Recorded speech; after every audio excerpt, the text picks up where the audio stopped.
Oh, damn it, I knew that was gonna happen. And that's what I was afraid of too. Orin being paralyzed, but yeah. This is Red. Protagonist of Red, Blue, and Yellow. Yep. This is the final showdown. What, he's using Venusaur? What? Okay, that's a bit unexpected, but yeah. This is the final showdown against the protagonist of the previous generation. The champion. The true champion of the Elite Four. The one who defeated Lance. The one who defeated Blue. He is a force to be reckoned with. I'm gonna have to say, this is why I believe the trainers in Kanto have not prepared me enough for this encounter. Because my Pokemon, I had to grind in order to get my Pokemon to level 60. And that's still not enough, considering how this Pokemon are like level 77 to like 81. That's like the highest a trainer will, that's like the highest level for Pokemon a trainer will have. And that Pikachu is no joke at all. Considering that he used Thunder on me, it's even deadlier in Heart Gold and Soul Silver. This battle's even more annoying in Heart Gold and Soul Silver, considering how there's like hail, I guess, from what I hear. Oh, so close. Okay, so yeah, you've got Synthesis, which, coupled with the fact that this is a sunny day, yeah. You know, I should use Jody more often. Like, why do I have a Jody on Masamune and yet never use it? Considering how, you know, Venusaur is faster than Masamune, which makes sense considering how, you know, Venusaur is 17 levels above Masamune. You know, that's nothing to laugh at. Nothing to laugh at all. I mean, I was at a late 8 level disadvantage when I fought against Blue, but this is different. This is very different. Oh yeah, I'll definitely need to fly. I mean, use the Jody here. Because Venusaur is now getting annoying with its Synthesis, which makes me think, consider, like, is this, are we inside a cave or are we at the top of the mountain? Because if we're inside a cave, then that means, oh, good timing, Venusaur.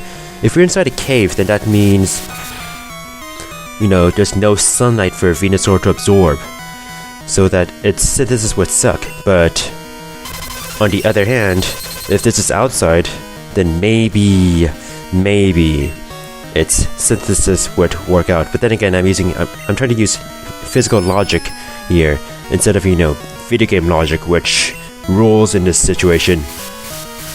And I have to say, your Shark Beak isn't doing much. Oh, there we go. Good job, Masamune.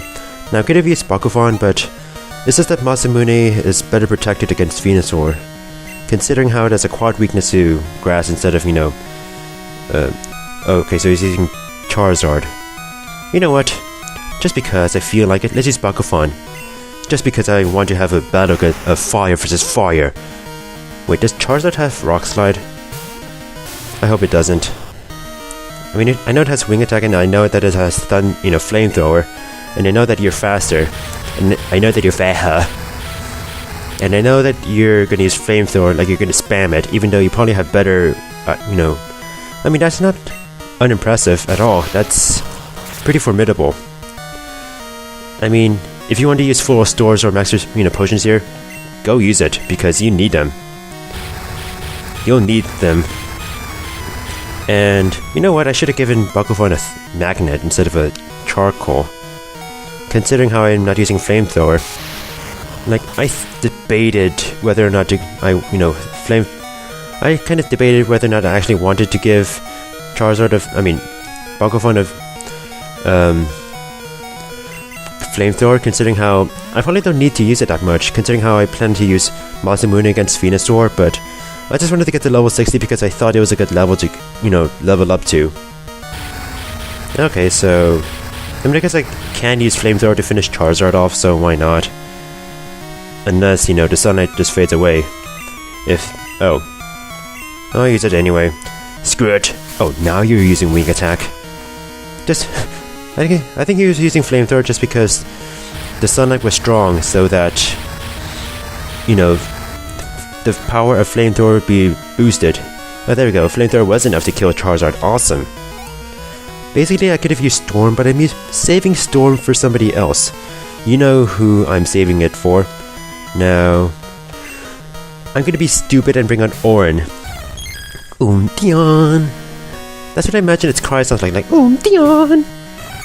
Now, I know it has a focus band, but just in case, I'm being secure by using Endure. See, I kind of rhymed there. My strategy is to bring out Orin against Espeon. Why? I know that Orin has Mega Horn, but let's be honest, it has no chance against Espeon. Oh my god! Now here's my plan. I'm switching out to Heath. And it's important that I have Orin at 1 health. And it's important that I'm also going to be making a huge assumption here. You'll know what assumption I'm making, right? You'll know what assumption I'm making because I'm making a huge assumption right here.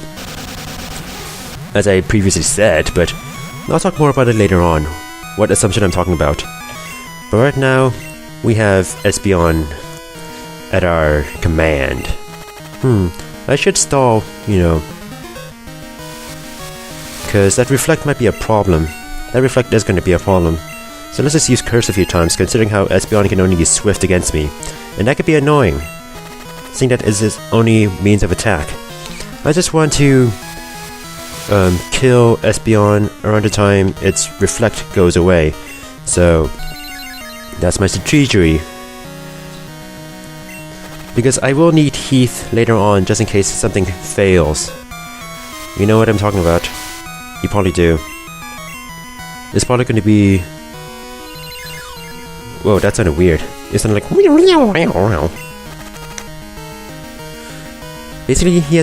Basically, Red has a Pokemon that I'm kind of afraid of because I'm not too concerned about most of his Pokemon because I had, strategies against most of them.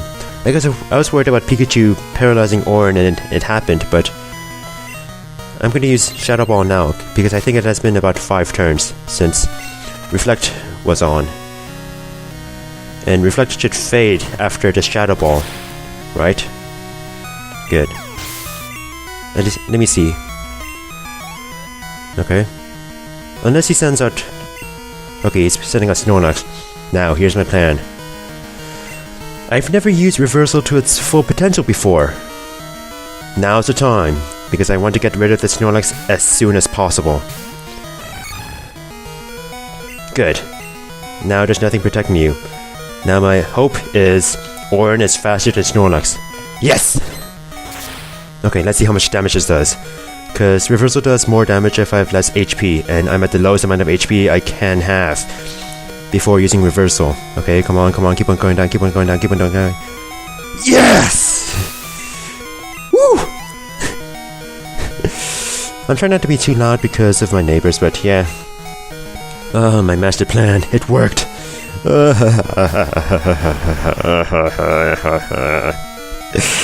That Snorlax is a huge problem because it's annoying, it has leftovers, it has rest, it has snore. It's a nightmare. I do not want to be, facing Snorlax alive, so I wanted to make sure to win a KO that Snorlax, and I did. Oh, thank you, Orin, thank you. That strategy worked. Basically, I had a focus band on Orin because, well, there could be the case where Espeon doesn't use Psychic the first turn, so I could have used Endure, and then, I didn't get blasted into 1 HP, so, and Endure can fail if it's using Succession, so that's why I also had a Focus Band, so yeah. Now it's time to finish this Blastoise off with Thunderbolts. This Blastoise is like what? Some move, Surf, Whirlpool, and Blizzard, so it's pretty formidable. Like, this Blastoise gave me a hell lot of trouble back when I was a kid. I basically had to do this for my strategy. Use Lugia, give it a Focus Band, so that it doesn't die from Blastoise's Blizzard. And finally, use Zap Cannon. Yeah, I gave Lugia Zap Cannon, and wow, Red didn't use a single Full Store or whatever. And then again, none of his some of his Pokemon were in Red Health, but you know what? I won. I just beat the champion. Does that make me a champion? The ultimate champion? What do you have to say, Red?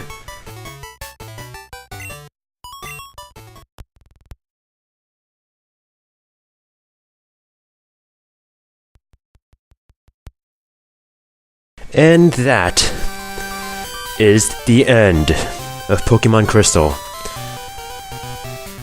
Oh my god, I'm finally finished with this project. The project that I started about almost 2 years ago, if you think about it. And here's the thing, the first part of Pokemon Crystal was pre-recorded, so I started pre-recording almost exactly 2 years ago. Yeah, that soon, yeah. So to think that I'm finally finished with this project, it's mind-blowing, at the least. All in all, it was great revisiting old memories. Even though Kanto was like, you know, a complete mess, there was some nostalgia in there, and it was great to, you know, revisit the nostalgia. You know, the things that gave me nostalgia, like the lavender tone, some of the music, which, although I found it to be a bit annoying, it still wasn't nostalgic. And basically, one of the bigger reasons why I wanted to revive this project was because of the final battle against Red, because, you know, who doesn't want that final battle of epicness? I mean, come on, it's like you facing against the other you know? So it's all worth it. Did I ever give my full thoughts on Pokemon Crystal back in my temporary finale? My Johto finale? Well, if I haven't, to this day, I still say Generation 2 is my favorite generation. Mostly because it's the generation I played the most. I mean, back when I was a kid, you know, this was the newest Pokemon, and it was still the newest Pokemon around until Generation 3, when things have changed for me, so that I wasn't really able to enjoy Pokemon that much as I have during the second generation. So this is the one that means more to me than any other generation. I think the only other generations that, you know, have significant meanings to me are Generation 1, of course, which is what I started with, and Generation 5, because I feel like it's the revival Pokemon needed. Because I feel that it kind of goes into a huge slump with Generation 3. Yes, I'm one of those haters. I mean, Generation 3 was alright, but the slump further deepened with Generation 4, which I still say is a terrible generation. But yeah. But this game had so many memories, from everything in Johto to everything in Kanto, from all of the good to all of the bad, to all of the frustrating to all of the comedic. This is my childhood right here. I mean, as an LPer, one problem I have is that I don't have a huge repertoire of games. It's because, well, I did love video games as a kid, when I was a kid. I didn't have a huge game collection like some others did, but I was okay with that because I was always happy to revisit games, especially Pokemon. Especially the second generation of Pokemon, all three of the games, Gold, Silver, and Crystal. I was always happy to just revisit those adventures. Maybe continue grinding up my team, maybe start a new adventure on some cartridges. It was always worth it. And it was worth revisiting memories for this project. Although it took about 2 years, I say it was worth it. It was worth finishing. So, I finished Pokemon Crystal. Unfortunately, I wish I could be satisfied as I would have been, but, you know, I do have 2 cancelled projects, but, basically I was about to say, you know, with Pokemon Crystal ended, my streak has been improved, but in reality, whatever. So I said in a video before that there will be a side project replacing this. It'll be pretty experimental, and like I said before, it will have post commentary throughout, just because of the setup. But yeah, I think I should be uploading that soon, so I hope you're ready for that. But for now, thank you so much for watching this. Now I know that this wasn't the most enjoyable series since, you know, everybody and their mother does a Pokemon Let's Play, but, you know, for those of you who have watched and supported, thank you, and I hope you've enjoyed this. And I hope you have a good day. Bye.